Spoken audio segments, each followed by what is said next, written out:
Veteran Services. The good news is we've had a couple months. What the bad news is we've had a vacancy, but the good news is we are able to fill it very quickly. So, Melissa, can you come up for just a couple minutes? First thing I'll say while you're coming up is thank you for your service. I know you're a 4-year active Army combat veteran, and you are very qualified from what I have read for this position to manage our veteran services for Walpole residents. But can you just introduce yourself and tell us what you have in mind when you get in the role? Sure. So my name's Melissa Bingham, and like you said, Army veteran. Right now, I'm working at the VA. I've been there for about 8 years already, helping veterans with serious mental illness. And so I've learned a lot over the years about resources, how to help veterans get the services that they need, whether it's out in the community or within different programs that the VA has to offer. So I feel like I'm going to be a really good asset for the veterans here. But I'm also excited about being able to have some creative leeway and do like some new fun, exciting stuff, hopefully, for veterans in the town, start maybe a newsletter I've been talking about. So I'm excited about that, to let them know what's going on in the veteran world as well as in the communities where they can get connected. Yeah, well, I appreciate your enthusiasm and creative leeway you will have. I'm going to open it up to the board if anyone has any questions. Mark, you want to start? I would just say welcome. We look forward to having you in the town. Thank you. Ben? Yeah, likewise. Congratulations. Thank you. Ellie? Thank you. All right, can I have a motion, Ellie? Motion to appoint Melissa Bingham to the position of Veterans Agent and Director of Veteran Services effective February 27, 2023. Second?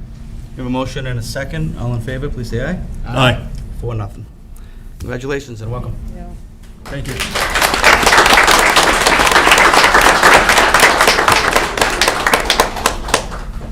All right, don't feel like you have to stay for the rest of the meeting, but you are always welcome. All right, next, I think we have some people in the audience for the 7:05. We have an appointment, 7:10, we have an appointment. The tree warden issued a denial on Holly Road because of a written objection. So I think we want to hear from both sides to kind of get a sense of why the trees need to come down, and the residents of Holly Road probably want to speak as well. Yeah, Mr. Brady, welcome. Hi. Thomas Brady on behalf of Mr. and Mrs. Lasky. You're in the third row.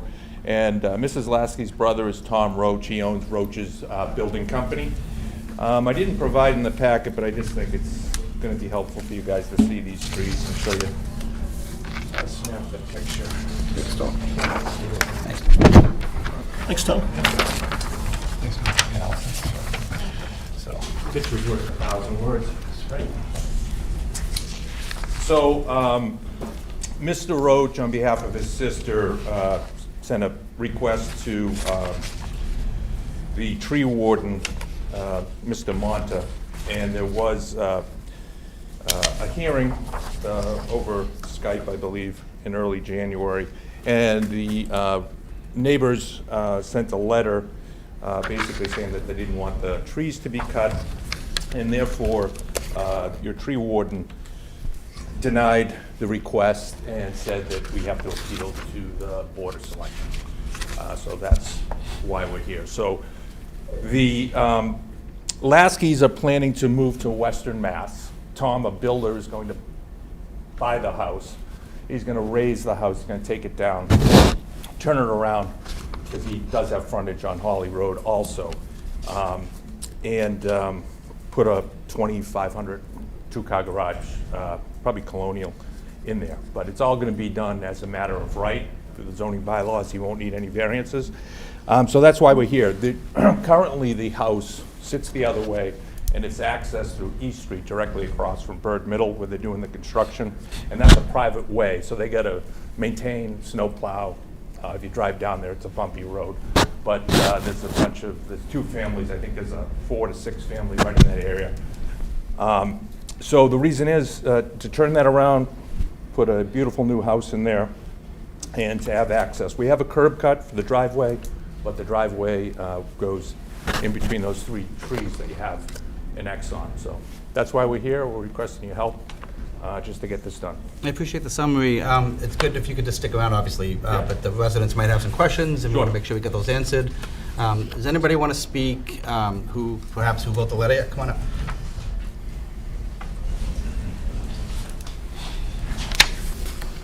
Just tell us your name, and you probably live on Holly Road, I assume. I do, yes. My name is Pat Lane. I live on 20 Holly Road with my wife, Nicole. She's actually a town meeting member for Precinct 2. We also have 3 children, so I'm here to urge you to deny the appeal requesting the removal of the 3 trees at the end of Holly Road. 10 years ago, when my wife was pregnant with our second child, we moved into the neighborhood.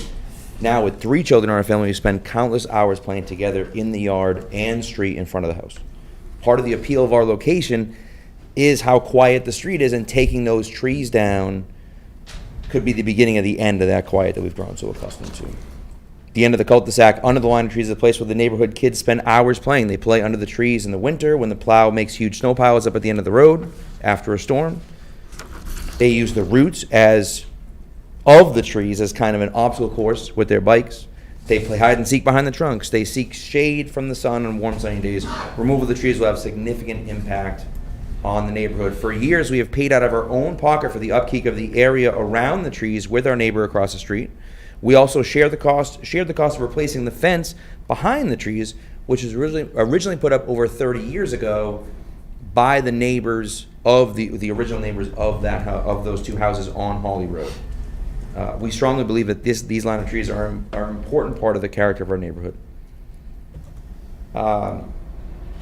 Obviously the discussion tonight, right, is about the trees, but we know it's about more than that. I'm curious, if the property or if the house is not a Holly Road address, why are we putting a Holly Road entrance? That's something that I'm curious about, and we have concerns about that, obviously. So that's something that that's just a question that we don't know, and so we're not really sure about that. So, but I will tell you, these trees we feel like they're part of the neighborhood, right? Driving down the street and seeing those big yellow X's in the trees over the last few weeks has been an unwelcome reminder about the possibility that the neighborhood that we love, the neighborhood that our children are growing up in right now, will change unnecessarily. And it's a heartbreaking thought. Again, everyone, we have multiple, probably 6 families with little kids who are always out on the street playing. And so you talk about years of trucks in and out and back and forth and in and out. It's just that's not, what we want. And so we're here today with my family and our neighbors to ask that you keep those trees right where they are and where they belong. I appreciate it. Thank you. Thanks for the perspective. It sounds like you're kind of speaking for the residents of Holly Road. Thanks. So it sounds like he was speaking kind of for everybody on Holly Road. Does anybody else want to add to that? Or I get a sense that you're probably all in sync here. Yeah, feel free. Yep. No, just one thing to add. I think I have a unique Can you just get your perspective. name, sir? Oh, I'm sorry. Rob Bartuca, 19 Holly Road. Thank you. And I grew up there. So I grew up there in the 60s. The trees were there. There was always a fence there. I've since moved back 10 years ago. I bought the house after my mother passed away. But, just to emphasize what Pat said, I mean, those trees, it's part of the neighborhood. And, the house on the Lasky's house, I mean, they've been accessing East Street from East Street Extension, and I just don't see the need to come into Holly Road. That's all. Yeah, that makes sense. Thank you. Yeah.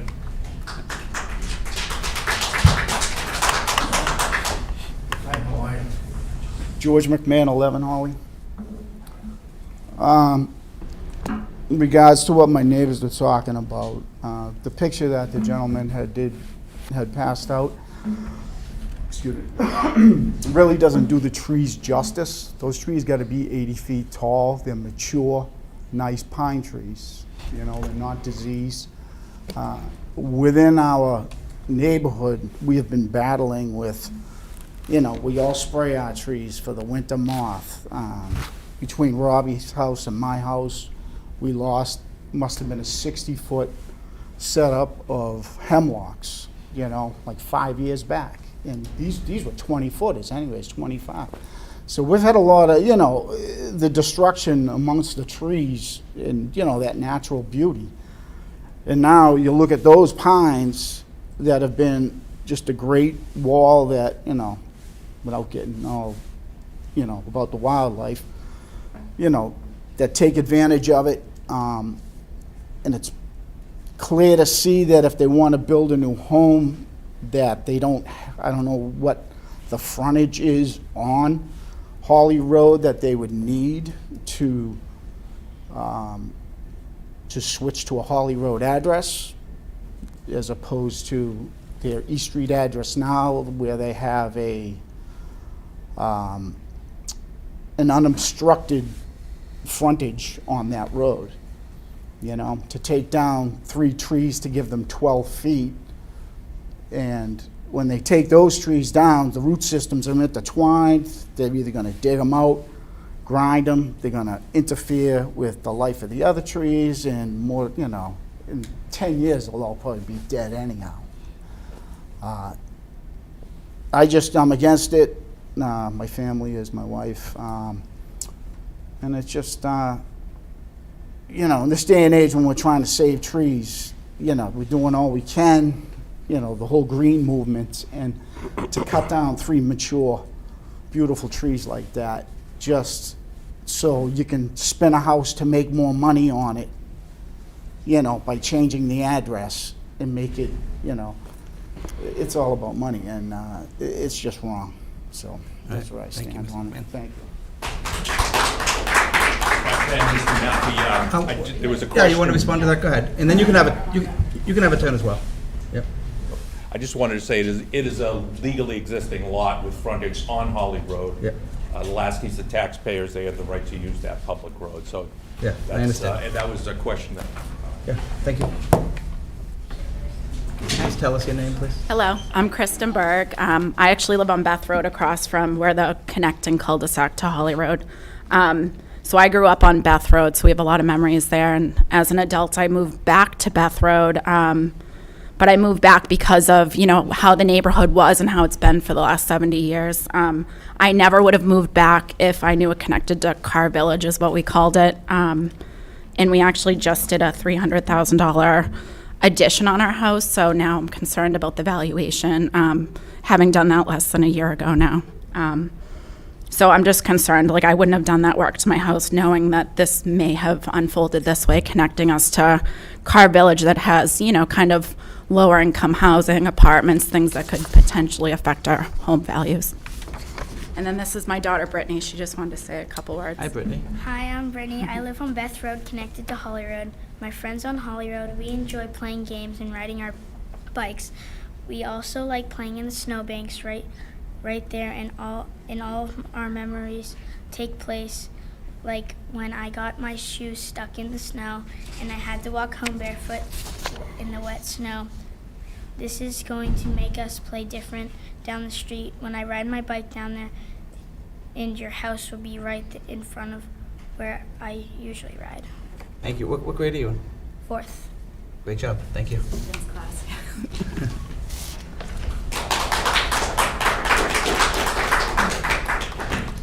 Anybody else want to speak about this? And we're gonna talk about it. The select board members might have questions. Yeah, go ahead. Hey, thank you for hearing. So I just want to, the last lady said something about Car Village. I just want to make the board aware that this property, again, like Tom says, has the legal frontage on Holly Road.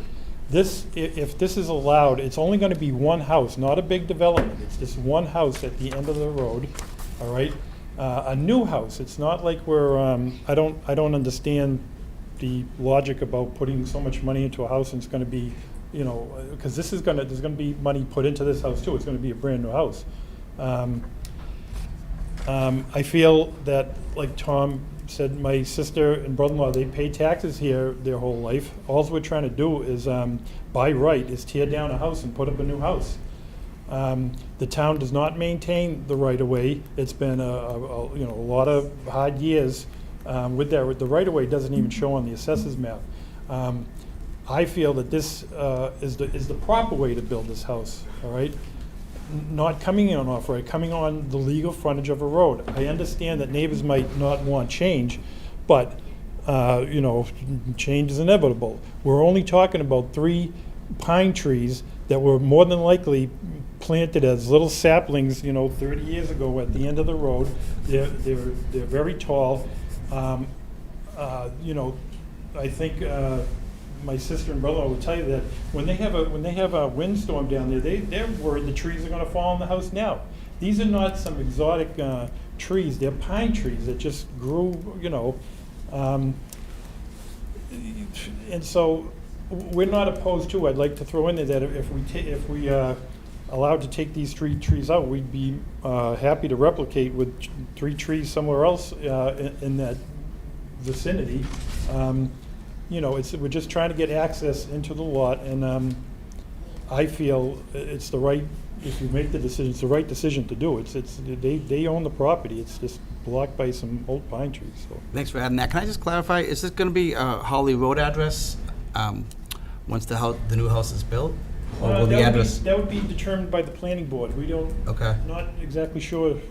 So there may be 2 driveways, or there may only be Oh, one? no, there'll only be one access. There will only be one access Right, from and Holly Road. the yard would be fenced around. Like I said, this is a single-family house. It's not, doesn't open up development to anywhere else. Mhm. So, Okay. all right. Yeah, thank you for that. So I am going to open it up to the board, and we can ask questions, and anybody can make comments that they want. I do think it's a tricky situation. We want to be sensitive to the neighbors. You know, I've had my neighborhood, and I know where you're coming from. Change is difficult, and we all kind of like the quiet, sort of safe neighborhood. You know, I've been to Holly Road. I went out there the other day. I've been there before that. And so I know it, and I saw the house that we're talking about from both directions. So I kind of see what we're talking about. It's not just a picture for me. I've been out there, so I kind of get where you guys are coming from. But we also have to balance, you know, the need for a private property owner to develop their property, you know, by right. You know, it is their land, and I think if it's a question about 3 trees, or if it's a question about a house being added to a quiet neighborhood, I think we want to differentiate those 2 things, right? So really, the question we're being asked today is, should these 3 trees stay, or can they go? Not, should we add a house to Holly Road? Not, is it the right house in the right place at the right time? So I do want to clarify that there are planning board questions and there are select board questions, and really it's for us, you know, in my opinion, I think we're just looking at these 3 trees and whether or not, you know, we should make way for a driveway that would allow for this house to go in. So those are my initial thoughts, but I want to hear what everyone else has to say. Mark, can I just start with you? Sure. So, Tom, could I ask you a quick question? Sure. So the trees and the fence are clearly on private property, is that true? I'm like, I've been down the street, but it's hard to tell. Like, that's not town land, right? That's... No, the trees are on town land. I think when the road was developed and it was accepted, I believe it was accepted in 1958, Okay. the acceptance. Yep. Say again? Within the layout, I believe, the roadway layout. Within the roadway layout, Yeah. okay. So that's how it was, and typically there's an easement that the town takes with that to, you know, for maintenance reasons around it. So it is within that town land, yes. It is within the town land. Okay. Town taking. And it is going to be a single-family house, which Correct. This gentleman mentioned, so. Correct. It's not going to be a multifamily or... It's not going to be Not multifamily, gonna open up more single-family, land. and we're going to block off the easement that goes to the back that they're currently accessing the older house with. Okay. And I agree with what Glenn said. I realize that nobody likes change. Anytime a new house is added or a new street is added, you know, the neighbors don't want to see trees taken down. But at some point in their house, trees were taken down to build their lot as well. So the property owner does have rights, and I would be open to taking down the trees so they could get access off of Holly Lane, so. Ben, do you want to jump in? Sure, thanks. You know, I think one of the things we look at when we consider trees, and we do this fairly often, and I don't live under the impression that people watch a lot of our meetings or follow, you know, which trees are getting taken down where. But we do look at these situations quite often. And so personally, you know, I try to apply some sort of consistency between, okay, you know, there's 6 houses on Holly Road now, talking about adding a house, which is going to go before the planning board. That's not our purview. But is that something that's going to change the character of the neighborhood from the standpoint of density or from the standpoint of the type of house that's there? Or is it really going to change the volume of traffic on that street And so, I'm heartened to hear that none of that really is going to take place. And so we've walked out there. I have it here, looking at it on Google Maps. And so it certainly seems like the character of that road and the way that it's set up isn't going to change that much. Granted, there is going to be construction traffic when that takes place. I think the other way we look at this sometimes, and particularly with driveways for other lots, when people are changing what they're doing on their property, is we look for some opportunities. So in this particular case, and having been down there, it's a nice quiet into the street, and there's kind of some asphalt, and there's these trees. I know that the owner said they were amenable to replacing, trees for trees, maybe not in kind, something else that could be worked out. That's oftentimes the way we go in these situations is, if you're gonna remove a tree, you need to put a tree back. Or even better, if you remove a tree, you put two back, or whatever the case may be. And I think that's more than reasonable, particularly in this case. And, the planning board is gonna decide, where the house is on the lot, a lot of the other items that take place there in terms of that cul-de-sac. So I think there's some opportunity there to have new pavement. I mean, I can see that it's cracked and there's potholes and patches. Have some new pavement, new curbing, to maybe create an area there that's actually better than it is now in some respects. So granted, there'll be a driveway where there isn't one. But I think that those are conversations that can continue before the planning board, other public hearings, and I'd encourage the homeowners and everyone as well to consider that as far as, what can be done to beautify that area. Because everything that goes into it then is going to benefit not only the people that could conceivably own a new house there, but also the neighborhood and the people that use it now. So I think it's reasonable to say out of those 10 trees that are there to remove these 3. But again, we like to hear the talk of replacing them in kind, beautifying that area, making it even better than it was, trying to make it more of an opportunity than a obstacle. So, thanks, Ben. I just want to clarify, and Ally, give me real quick, I just want to clarify that this apparently does not go in front of the planning board because it is by right. But the town engineer will determine the address, whether it stays the same or whether it will change. And the building department will be involved throughout construction. And so the town is involved, it's just not the planning board.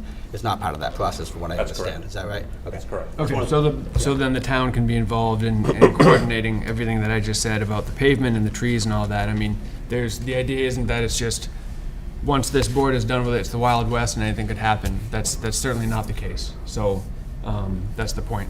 Yeah, thanks, Ben. Ally, you want to jump in? Sure. I also kind of wanted to hear from Jim Crowley, if you don't mind, putting you on the spot. Some of the questions I had, I did drive down Holly Road the other day, as well as the East Street extension, to look at those streets myself. So some of the questions I had were the frontage and things, or what are the rights of the landowners. I think it's difficult, although I love trees. I grew up on a dead end, so I very much know the culture of when you are growing up as a child on a dead end street and you can run in the middle of the street and play tennis and not have a concern for traffic. But for us to go forward and restrict a private property owner for not being able to have access and do what they would like with their property, such as building a new house, it becomes very difficult. So some of the questions I had were concerning the access, the right to easement, the frontage, which, Jim, would you mind speaking to that? Thank you. Jim Crowley, Building Commissioner. So the frontage on Holly, the road and the way it was laid out actually runs, you have the cul-de-sac bulb at the end, but it actually extends to the property line of the owners on East Street.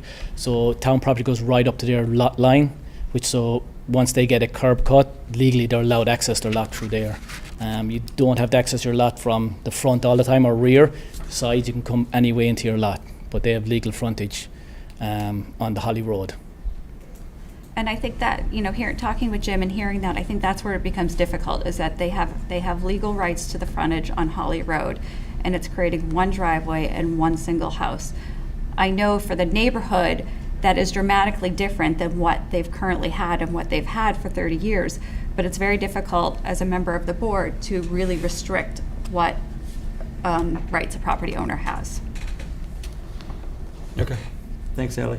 Does anybody else have any other comments or questions? Okay. I do have a question. Okay, you can ask a question, sure. Yeah.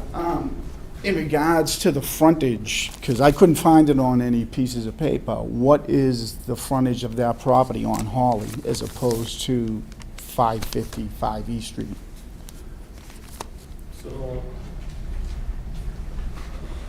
So from, I'd have to look back through the deeds, but basically if they're fronting on Holly when that subdivision was created, they were given the legalized frontage. They're also a pre-existing non-conforming house, and they can access it. Again, you're allowed access to curb cuts or to entrances in a residential area. They're using the East Street, the basically laneway to East Street as their access right now, but their legalized frontage can be is Holly. They can change their address from either East to Holly, just a request through the engineering department. They usually just check to make sure the address is not taken and there's no conflict of interest with it. But even if the frontage was on East Street, they can still access their property from Holly legally. What I don't even want me to stand, but You can stand in front of the microphone just so they can hear you on the TV. so what I'm getting at is, do they have the same amount of frontage as number 11, number 15, the other members on Hawley Road? They have the same amount of frontage at the end of the street as we have when they built our street, that was within our, Yeah, I can't speak the amount of frontage for every house, but I believe of the 4 or 5 houses there, 1 or 2 of them are a smaller lot with smaller frontage. So at the time, they were legalized approved, and that's under protection. So if your frontage on one house was 100 feet and your frontage on the next house is only 80 feet, at the time of building, they're protected through mass law. so you said that they're a non-conforming lot Mhm. as is. So if they tear the whole house down, do they have to go through new permitting processes? Yeah, they'll have to apply for a building permit to go back with a house. If they're pre-existing non-conforming, it's very well protected in Massachusetts for 1 and 2 family. There's multiple cases in case law that if you're a non-conforming house with a non-conforming lot, either or both combined, you actually have a lot more that you can do legally than you could if your house was 100% conforming, because your Massachusetts allows you to build on a house that was, again, this house I believe was built back in the 1940s, 50s, which our zoning back then was different than now. You can't use the same zoning now on a lot, so that was created back in the 40s.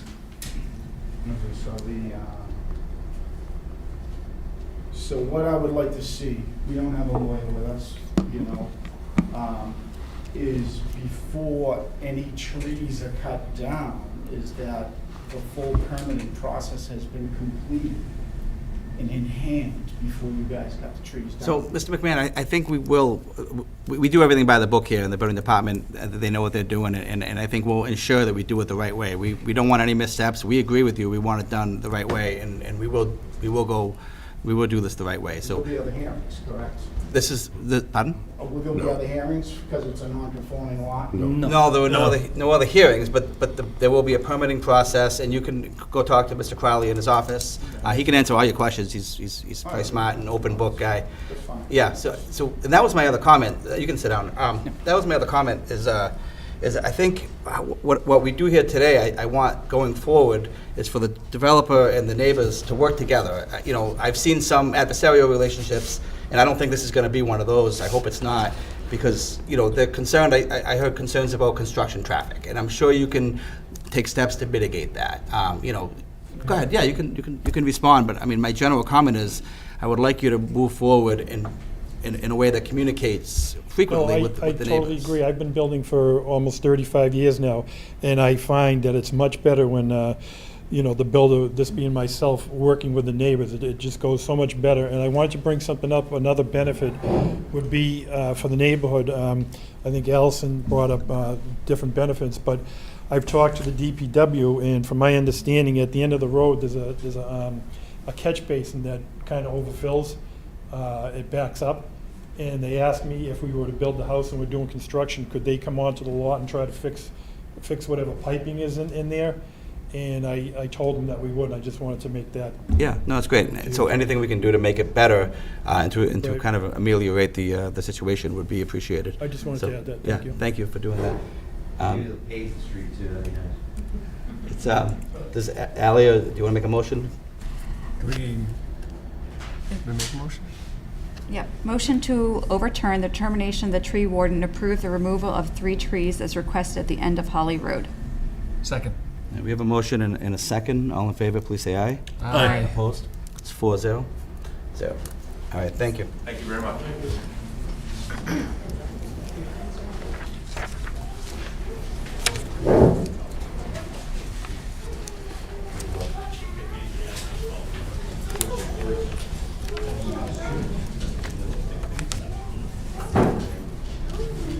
The fourth grade was very well spoken. Yeah? That was great. It's impressive. Always great for kids to have a chance to speak in public.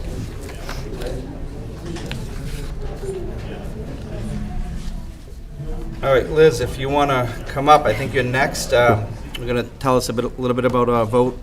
We're going to take a vote on apportionment of the RTMs. Yes, I'm just going to give you a recommendation. Yes. Okay. So per the charter, I need to come to you in February to let you know, to do an apportionment for the RTMs before the annual town election. So in the package that you received, I did have to recommend a couple of changes by using the formula that's in the charter.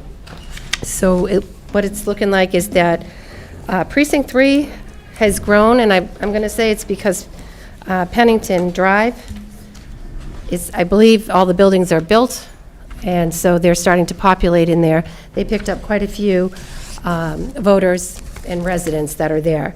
So to even out the RTMs and to make it be correct, I use the formula with Cedar Junction, without Cedar Junction, to make it be fair and equitable against all of them. We did it without the Cedar Junction number to give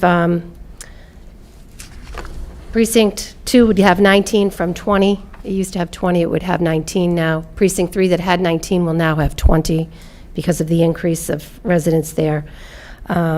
Precinct 5 would go to 18 from 19 because Precinct 8 picked up more people. So that would go from 18 to 19. I do try my best not to rock that boat yearly. I like to keep it, basically right there. But because the numbers are what they are, every year we need to take a look at inactive voters and if residents don't respond to the census. So that's why you'll see the big difference there in Precinct 4.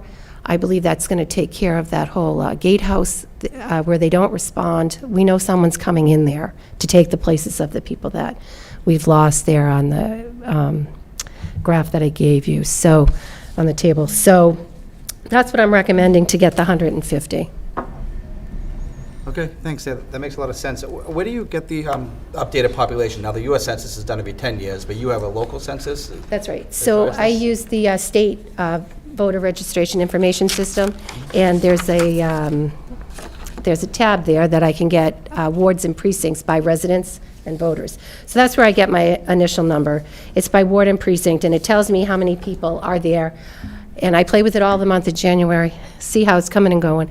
Anybody who's newly registered to vote through the RMV or through any other mass agency that registers them.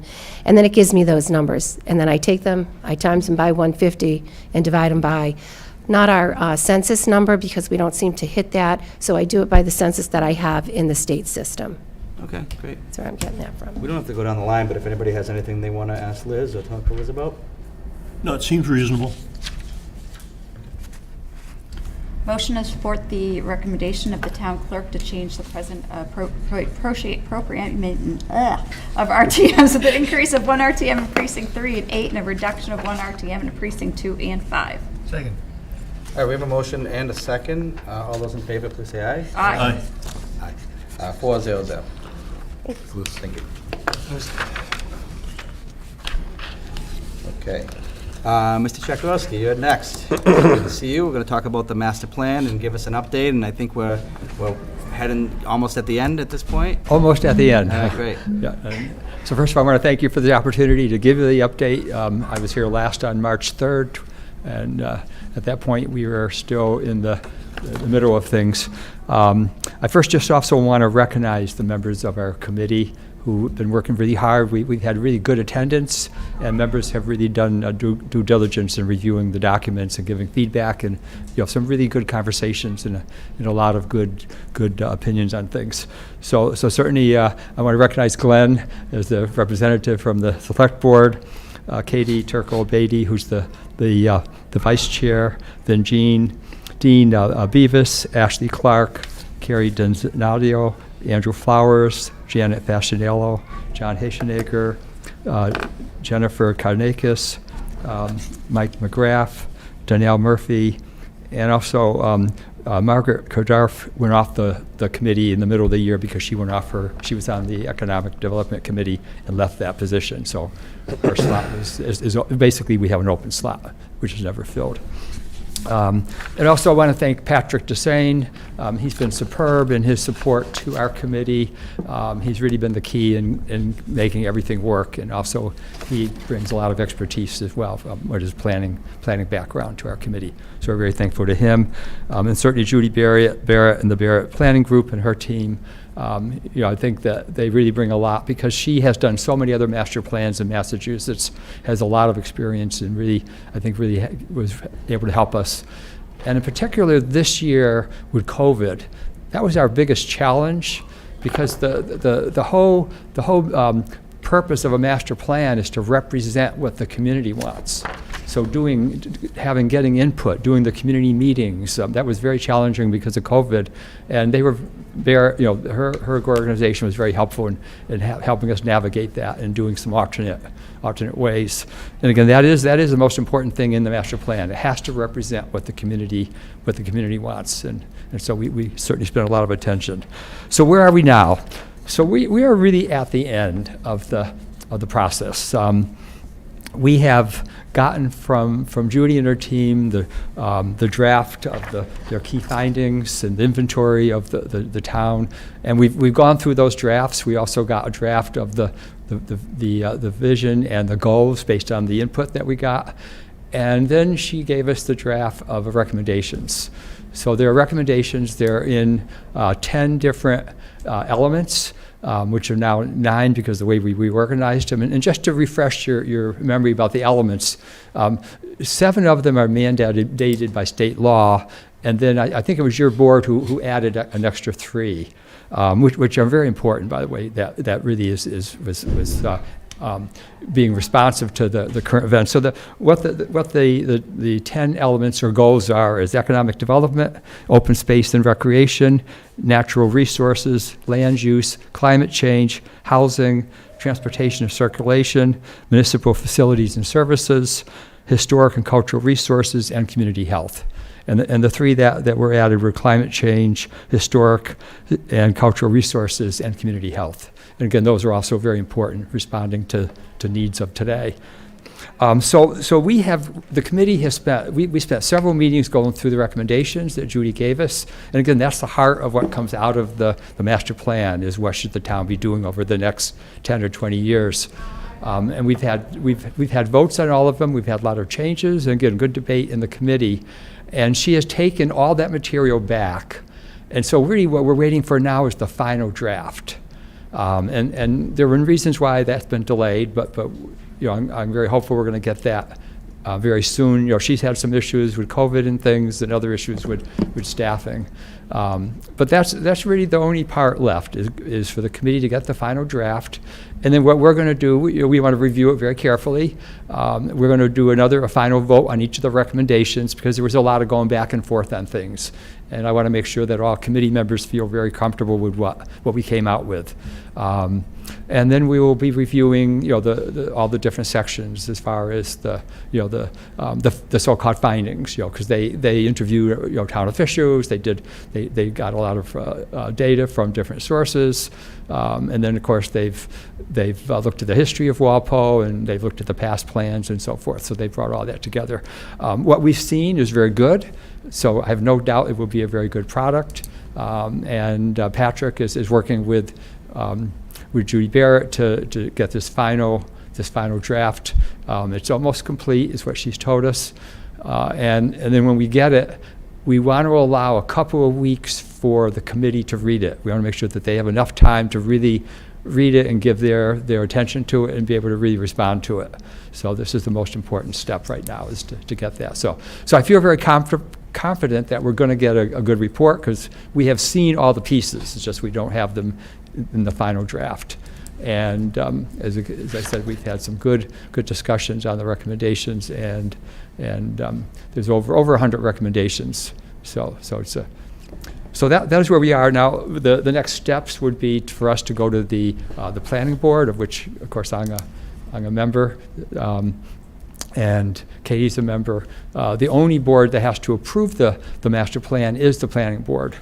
But we'd also like to come in and give you maybe a summary just for your information, and if you want to endorse it in any way, you're certainly free to do that. And then certainly we'll be doing some public forums. So we want to report back to the public what's in the plan. So that's where we are. Yeah. And again, I want to thank particularly all the members of the committee and Patrick and certainly Judy Bear and their team, because they've also had to work through the issues with COVID and things. So. Yeah. Thanks for the update, Phil, and I'm going to take this opportunity to thank you, because I know as the chair of the committee, there's a lot of work. We're all members and we're involved and we all give feedback, but you're kind of driving the train, so to speak, and you just keep us moving forward. So the fact that we've gotten this far, we can talk about delays, but a couple months isn't going to kill us. We're here because, in large part, for you, and I appreciate your leadership. It means a lot, and thank you. And thank you. And also, like I said, I want to highlight Patrick, because he's been instrumental. Yes, also, just one other note is that most master plan processes take a year and a half. Yeah. So it's not unusual to go this extra time. So if you look at when we started October 2021. So we're not quite at the year and a half mark yet. And we want to get it right. It's an important guiding document for, like you said, 10, 15 plus years. But I will tell you, we want to get this done, and both Patrick and myself are, we're looking to bring do this final step. And so we're eager to see the details of the recommendations. Does anybody have any questions for Phil in the meantime? I just say I look forward to you coming in and giving us a little presentation. I know it's been a very comprehensive process, and a lot of people put a lot of time in, and I want to thank them all, just like you have, and look forward to seeing the recommendations. Sometimes you make a document and it sits on a shelf and it's sort of a closed book. And I know that in the past we've used the master plan as sort of a roadmap. Not that everything in the previous master plan was done, but we did work our way through it and identify the high value items and the high importance items, and really focus a lot of energy on those. And I think this would be great to help people focus, for the next 5 years or 10 years on what we want to try to accomplish in Walpole. So I think it's a great thing. Yeah, no, thank you. And I just want to mention, too, that the recommendations have attached to them the effort, who's responsible for them, what town boards or town committees would need to be involved, and whether it's a short-term, long-term. So it gives that information that allows the town officials, town boards like yourself to be able to make those decisions on what you might want to then push for or to see if we can move ahead. Right, so the recommendations are the what, but we want to know the how as well. So, that's right, yeah. That's good. Yeah. So again, thank you. Ben or Ellie, anybody? No? All right, we don't need a look vote or forward to seeing anything from us, but thank you for coming. So hopefully the next time you see me, that'll be with the report. Okay. Yeah, thank you. I'll see you. Thanks, Okay. Phil. Thank you, Phil. It's also good to finish Phil at some point, right? So check. Yeah, we are. I completely understand that, so, Yeah. yeah. All right, thanks again, Phil. All right, well, moving right along, open forum. Actually, Jeff, you're in the back there. Do you want to come up real quick? Yeah. I appreciate you waiting this long. I saw your proposal for I'm going to call it a lacrosse wall, but you're not calling it a lacrosse wall. Yeah, I call it a lacrosse wall. The lacrosse wall at the 1A Fields. It looks great. You put a lot of thought into it. The design is there. You got a location in mind. You've run it through Jim, either Jim or Jim. Do you want We've to run it through, so I knew Jeff was going to come tonight for open forum, and it was under my updates, but we've reviewed it internally with the department heads, Rick, Justin in Parks, Recreation, Carl in Engineering. We're comfortable with the site of it. There was some concern, is it too close to the retention ponds? But once you get out there and realize it's not, the ball's not going to come off and go into the retention pond. So my request was unless anyone has any issues with it, Jeff is looking for some direction.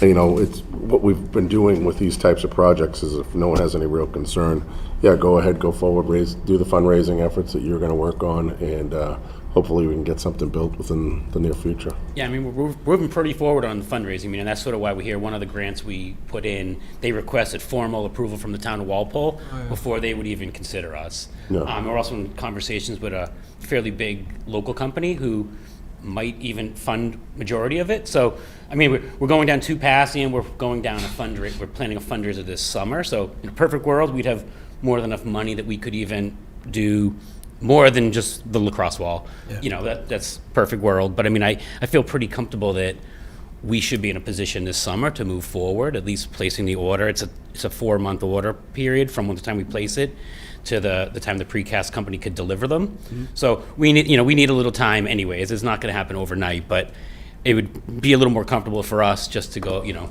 pushing the families for fundraising, and is also pushing these organizations that we're talking to just to make sure that they're not, you know, going to their bosses and going up their chain. It may not happen. So what I would say is, I'm thinking of the lights. We met with Rebecca Joyce and her group today out on the common, and more or less that guidance was given under the town administrator's office, and just said go forward with the town supportive of it. If I need to issue a letter, I will do so unless the board has a problem with it. You don't need a motion or No, a vote from no. us. And I think you have a lot of supporters of lacrosse on this board. Yeah. So I think it's a great idea. Yeah. So I that's, would ask one question, is how is the lighting over there? The lighting over Is it there, dim? I mean, we don't really have any lights over there. Yeah. Yeah. is there anything we can do to get a little more light over there? There's a street light for the parking lot, kind of almost directly where the wall would be, but it's not aiming in that direction. You know, it's the lights that are aiming down. The lights on the actual field are, you know, putting out there. Yeah. I mean, I think the majority of the time this would be used would be practices. You know, I mean, during lacrosse practices, the teams could go over there and use it as a station, or before games. I can't imagine people are up there at night, really. No, I was thinking more the kids happen to go up and they wanted to use the wall, and Yeah. once it's dark, but if it's an easy thing to do, it'd be worth taking a look at the lighting. We have the company coming in soon to do the lighting down there between the two fields for the basketball courts.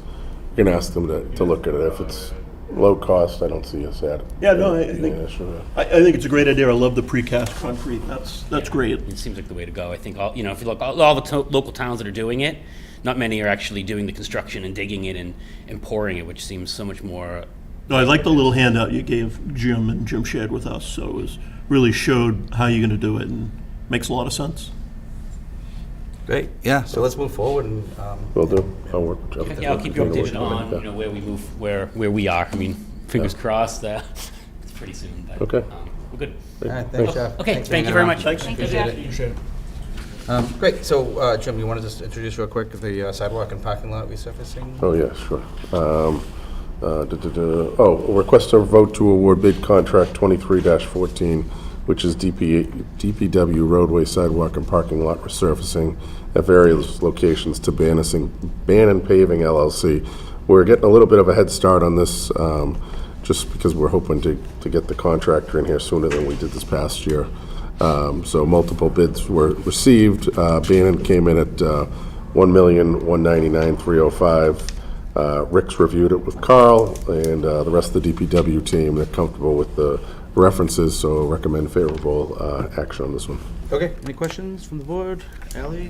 Motion award bid contract 2023-14 DPW roadway, sidewalk, and parking lot resurfacing at various locations to Bannon Paving LLC. Okay, all those we have a motion, second? All those in favor, please say aye. Aye. 400. We have a couple, unfortunately, resignations. Ally, you want to take those? Motion to accept the resignation of Cameron Daly from the Permanent Building Committee. Second. We have a motion and a second. All those in favor, please say aye. Aye. 400. Ally? And motion to accept the resignation of Rita Monskow from the Veteran Service Committee. Second. Motion and a second. All those in favor, please say aye. Aye. 400. Ally, you want to take the next one? Motion to approve request of Shanti Holmes to use the town common and close off section of Elm and Front Street on Monday, June 19th, 2023 2023, with a live entertainment from 12 to 3 for Wapple's 4th Juneteenth celebration. Second. Motion and a second. All those in favor, please say aye. Aye. Aye. 400. And we have a one-day all-alcoholic beverage license request, Ellie? Motion to approve the request of Frank Musher for the one-day all-alcoholic beverage license at 137 Stone Street on February 24th, 2023, from 6:30 to 10 p.m. and March 11th, 2023, from 6 to 10 p.m. Second. All right, motion and a second. All those in favor, please say aye. Aye. 400. Consent agenda? Motion to accept with gratitude the following donations. Francis and Ruby in memory of Madeline Taylor to COA Gifts. Nancy and Leo Delaney in memory of Madeline Taylor to COA Gifts. Eleanor Nolfi in memory of Madeline Taylor to COA Gifts. Carol Renzario in memory of Madeline Taylor to COA Gifts. Gloria Deneen in memory of Madeline Taylor to COA Gifts. All Points Media LLC to COA Gifts. Joseph and Joanne Mulligan to Wapple Trails gift account. COA Pool Players to COA Gifts. Sue Ellett and Hugo Leon in memory of Ronald Tronath to COA Gifts. Natalie Fleet or Leafa Reverend Trust in memory of Madeline Taylor to COA Gifts. Second. All right, motion and a second. All in favor, please say aye. Aye. Aye. 400. And we have minutes. Motion to approve the minutes of January 10th and 24th, 2023 is presented in our packet. Second. Motion and a second. All in favor, please say aye. Aye. 400. And Jim, town administrator's update. Sure, just one thing, I was going to cover the lacrosse wall, but the only other thing is the budget update. Budget message was delivered. FinCom is going to start their deliberations next week on Monday night. We have all the municipal departments coming in, and the following Thursday, we have the school department coming in, so we're hopping right into it, and we're going to get underway. So, yeah, that's it. That's good. Any questions for Jim? Motion to adjourn, anybody? So moved. Second. We have a motion and a second. All in favor, please say aye. Aye. Aye. 400. We're adjourned.